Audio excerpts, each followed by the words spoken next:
ভাইয়া বাবার কি হয়েছে বলো তো? বাবা তো ভিতরে, আমি কিছু বলতে পারছি না। তাহলে তুমি এখানে দাঁড়িয়েছো কেন? চলো ভিতরে চলো। না না, আমি ভিতরেই ছিলাম, বাবাই আমাকে বললো বাইরে দাঁড়িয়ে অপেক্ষা করতে।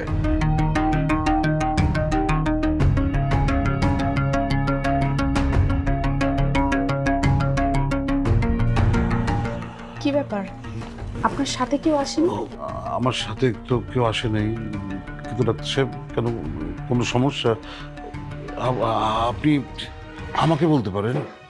না সেটা না হয় বলছি, কিন্তু আপনার বাড়ির কেউ আপনার সাথে থাকলে ভালো হতো, ওনাদের সাথে থাকাটা জরুরি ছিল। ডাক্তার সাহেব অসুবিধা নেই তো, মানে আমি মানসিকভাবে খুব শক্ত একজন মানুষ, তো আপনি আমাকে বলতে পারেন, কোনো কোনো সমস্যা নেই। আসলে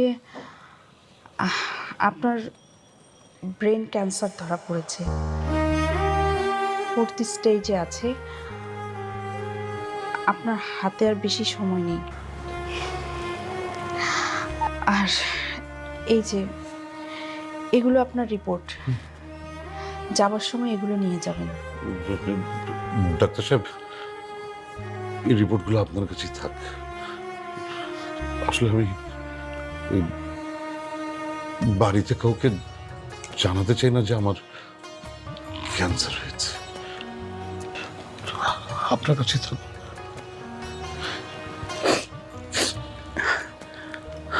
আচ্ছা ঠিক আছে। ভাইয়া আমরা কেউই ভিতরে তো গেলাম না, এখন বাবাকে ডাক্তার যদি কোনো কিছু বলে বাবা সেটা মনে রাখবে কি করে বলো তো?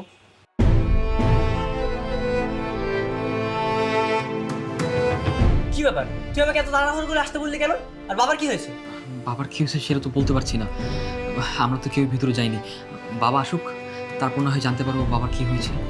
আচ্ছা ঠিক আছে, তোমরা তাহলে থাকবেন, বাবাকে দেখে আসি। হ্যাঁ না না ভাইয়া, ভিতরে যাওয়া যাবে না, বাবা ভিতরে যেতে বারণ করে দিয়েছে। আমরা কিছুক্ষণ ধৈর্য ধারণ করে ওয়েট করি।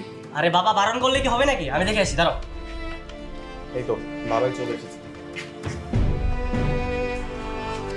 বাবা কি হয়েছে তোমার বলো তো?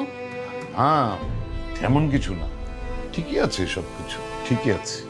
দেখলি বাবা তো ঠিক আছে, বাবার কিছু হয়নি। তুই আমাকে শুধু শুধু এখানে আসতে বললি, আমি আমার গুরুত্বপূর্ণ কাজ রেখে এখানে এসেছি। তোর যে কি গুরুত্বপূর্ণ কাজ এটা এখানে আমরা সবাই ভালো করেই জানি।